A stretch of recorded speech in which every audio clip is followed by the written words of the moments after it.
ঠিক আবরার ফাহাদ ভাই যেমন ন্যায়ের পক্ষে দাঁড়ানোতে তাকে নৃশংসভাবে পিটিয়ে হত্যা করা হয়েছিল, আমাদের সাকিবুল রানাকেও মাদকের বিরুদ্ধে স্থান নেওয়ায় ওকে নৃশংসভাবে পিটিয়ে হত্যা করা হয়। আমরা চাই ঢাকার যত বিভিন্ন কলেজ আছে, শিক্ষা প্রতিষ্ঠান আছে, সবাই আসুক, আমাদেরকে সহযোগিতা করুক। আমরা দেখেছি 5ই আগস্টের পরে এই প্রথম কোনো ছাত্রাবাসে অথবা কোনো ক্যাম্পাসের আওতাভুক্ত প্রতিষ্ঠানে ছাত্র হত্যা হয়েছে। যতবারই ছাত্র হত্যা হয়েছে সবাই একসাথে হয়েছি। আমরা চাই রানার ন্যায় বিচার প্রতিষ্ঠার জন্য আমরা সবাই একসাথে হই। আমরা একটা অসহযোগ আন্দোলনের ডাক দিচ্ছি, সবাই আমাদেরকে সাহায্য করবেন, রানার জন্য ন্যায় প্রতিষ্ঠা করার জন্য আমাদের পাশে থাকবেন, এই কামনাই করি। সবার কাছে শুধু একটাই রিকোয়েস্ট করব, আমাদের আন্দোলনে আপনারা এসে যোগ দিয়ে আমাদেরকে সহযোগিতা করবেন।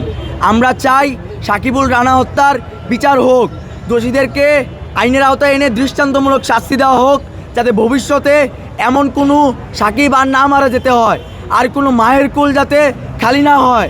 আমরা যতবারই সাকিবের দিকে তাকাই আমাদের আবরার ফাহাদ ভাইয়ের কথা মনে পড়ে। ঠিক আবরার ফাহাদ ভাই যেমন ন্যায়ের পক্ষে দাঁড়ানোতে তাকে নৃশংসভাবে পিটিয়ে হত্যা করা হয়েছিল, আমাদের সাকিবুল রানাকেও মাদকের বিরুদ্ধে স্থান নেওয়ায় ওকে নৃশংসভাবে পিটিয়ে হত্যা করা হয়। আমরা চাই সবাই মিলে আমরা সাকিবের ন্যায় বিচার প্রতিষ্ঠার জন্য আন্দোলন চালিয়ে যাব, যতদিন পর্যন্ত না দোষীদেরকে দৃষ্টান্তমূলক শাস্তি দেওয়া হয়, আইনের আওতায় নেওয়া হয়, আমরা ততদিন পর্যন্ত এই আন্দোলন থামাবো না ইনশাল্লাহ।